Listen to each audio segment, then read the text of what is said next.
So this is my SmackDown review, and this was just chaos and chaotic in a right way. Like, this is the type of chaos that you want in the road to WrestleMania. This is the type of chaos that we want to see in the road to WrestleMania. Like, '09 Randy Orton is truly back, has truly entered the chat, has truly entered the room, like him lambasting Matt Cardona for no fucking reason, calling him a mark, indie nerd, playing with your action figures. And the way he was talking, it felt like it came from the heart.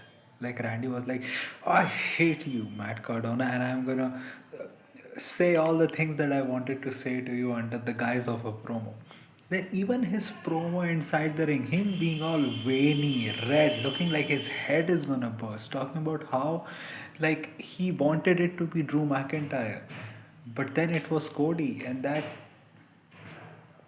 people cheer for him, people do all that. But when and I also reciprocate, I smile back, I sign their autographs, I think that it's their biggest day. But the smile that I have is the most empty feeling that I can ever do. Like, I don't want to be remembered as, like kids being happy, like when I retire, about their legend. I want to be remembered by the WWE World titles that I win, and that Cody actually set him free when he said that listen to the voices, like be the best version of what you have to be.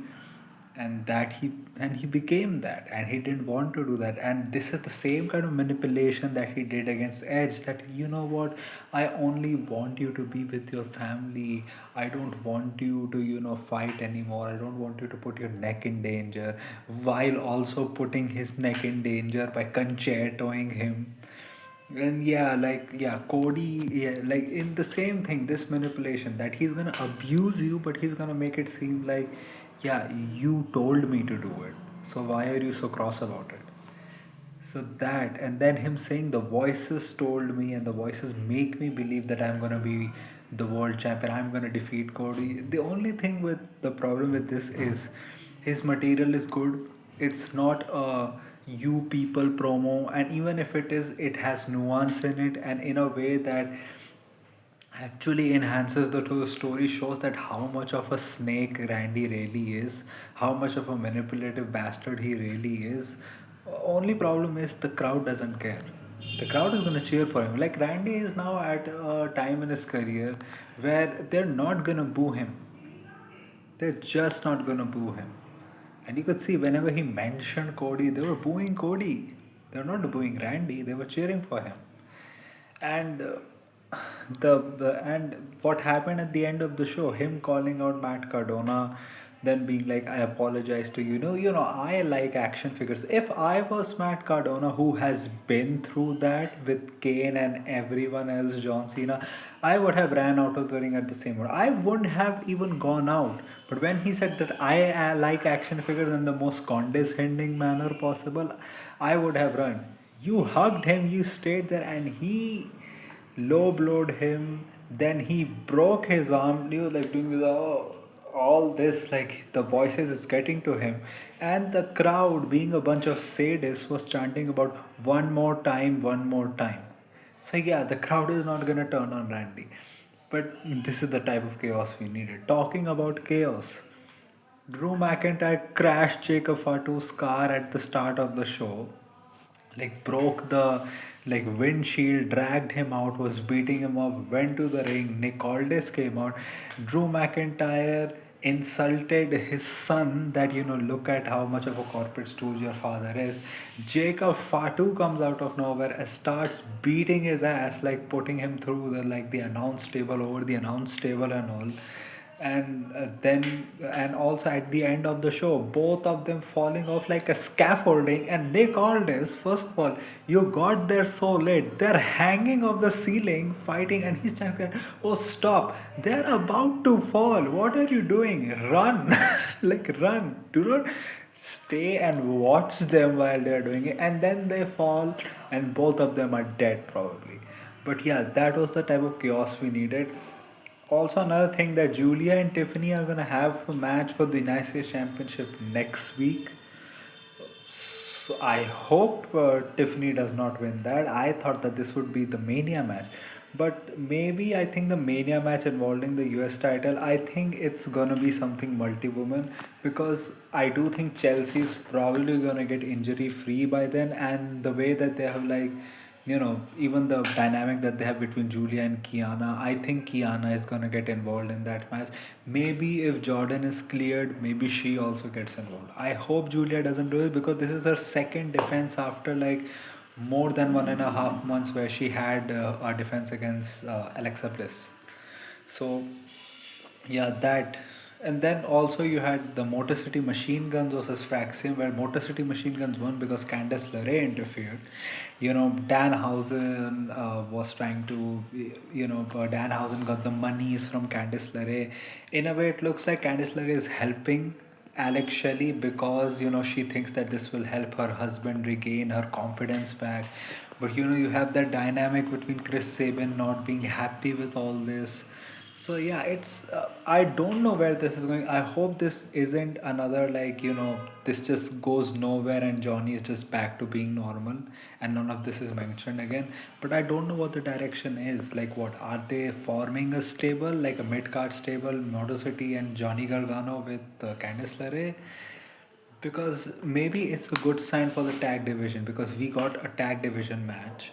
Then you had the tag titles getting changed to Damien Priest and R-Truth, which I actually don't mind. I actually do mind that you could have actually like told a story with Damien and R-Truth coming together after so much they have been through, all the contracts, all the Judgment Day stuff that both of them gone through. You could have made real money from it, but you didn't. They got randomly thrown together, and they're the tag team champions.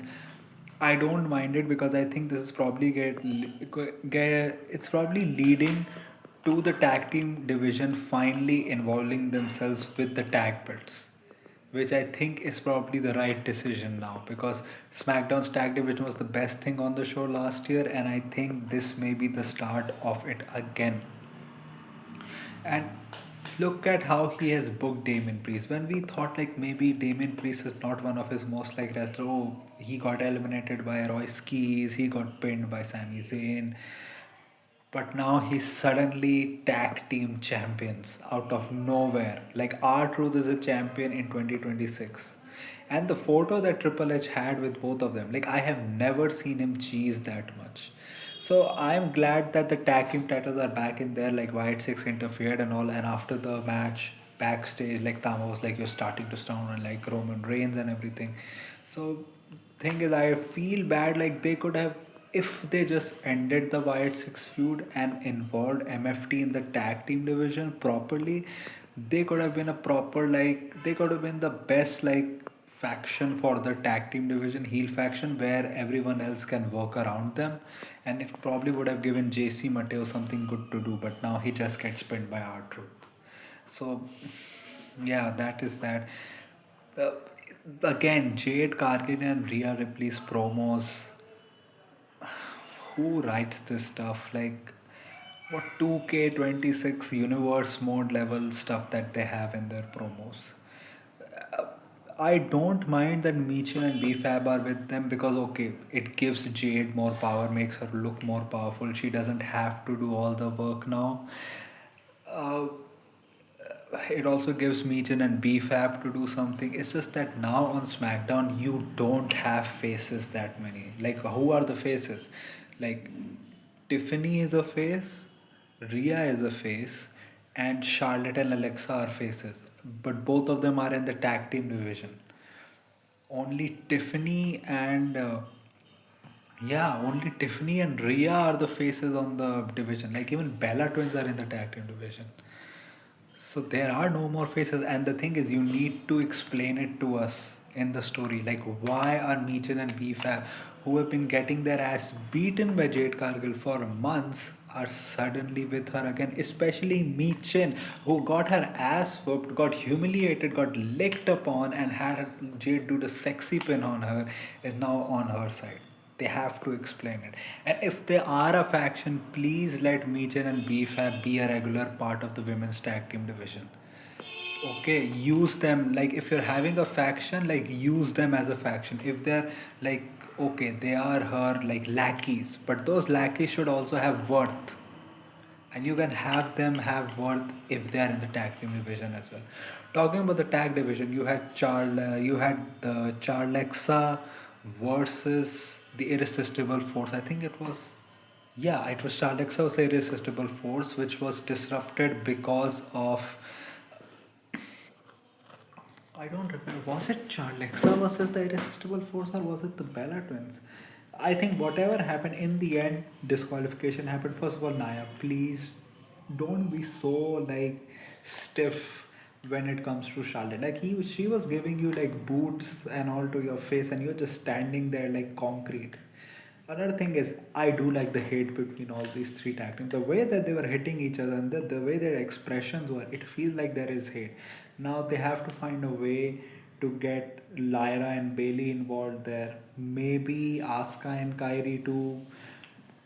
The thing is, kind of like look like EO's direction to WrestleMania is probably now being alongside Rhea, going up against Jade Cargill's group. But it will be really bad to see that one of your top women on the roster is going to be a lackey in her WrestleMania storyline. Talking about lackeys, like the Dan Housen stuff was great. Jelly Roll was talking to Randy Orton, being like, talking about how he's not the man that he was. Like, of course, linking it to him being a reborn man to Catholicism and all that. Or then they were in the ring with Kit Wilson. Kit Wilson roasted the shit out of Jelly Roll.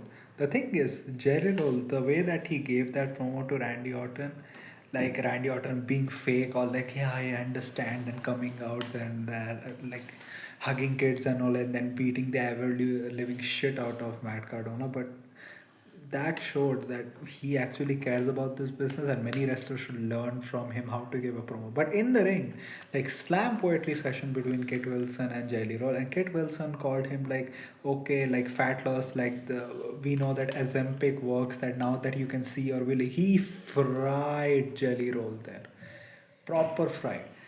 Though, so I do think we're gonna get something involving Jelly Roll and Kit Wilson. Maybe a singles match, because what do you even need to do? Like Kit Wilson is not there to like do some flippy shit. He's just there to get beaten. So maybe that can be a WrestleMania match, but because apart from that, look what I think it can be a little bit perfect, because you had the Miz and Dan House and stuff. So maybe what the WrestleMania match could be is uh, Jelly Roll and Danhausen versus the Miz and Kit Wilson. That actually makes sense. Like yeah, that makes sense. That sounds fun actually. So yeah, that can be the WrestleMania match. Apart from that, Carmelo Hayes, Ilya Dragunov. Like someone needs to tell Ilya Dragunov that wrestling is scripted. The man, like Carmelo just managed at the last moment to defeat Ilya Dragunov. I hope both of them are involved in WrestleMania matches. The thing is, we've had Ilya and Carmelo facing a lot, and on the main roster, I think now Carmelo has defeated him 3 is to 1.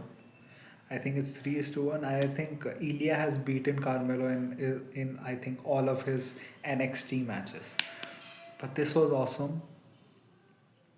But what is the WrestleMania direction? We have like what, 3 weeks to go for WrestleMania. We don't have direction for like many things, but especially like what does Carmelo do at WrestleMania? Because it looks like Trick and Sammy are involved because Sammy was like, you want to see a winner, like you should, and everything like that. Trick is awesome. Like him being a heel on the main roster is him giving over exaggerated expressions, like when he threw that water on Sammy and everything.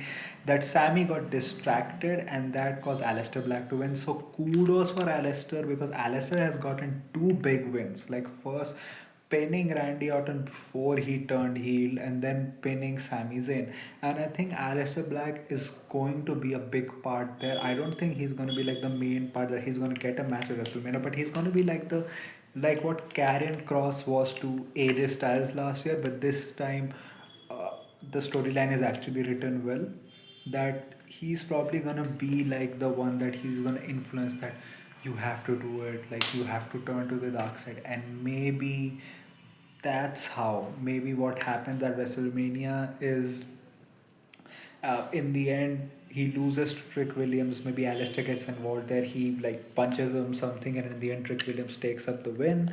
And then after that, maybe in the Drew McIntyre Jacob Fatu match, everyone thinks that he's gonna attack Jacob Fatu, but he attacks Drew McIntyre. And after that, on the SmackDown after WrestleMania, it is revealed that Sami Zayn actually attacked Jacob Fatu. Another mystery is like, who is the mentor that is there talking to Randy Orton on the phone?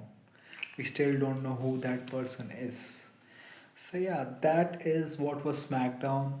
That is what was needed.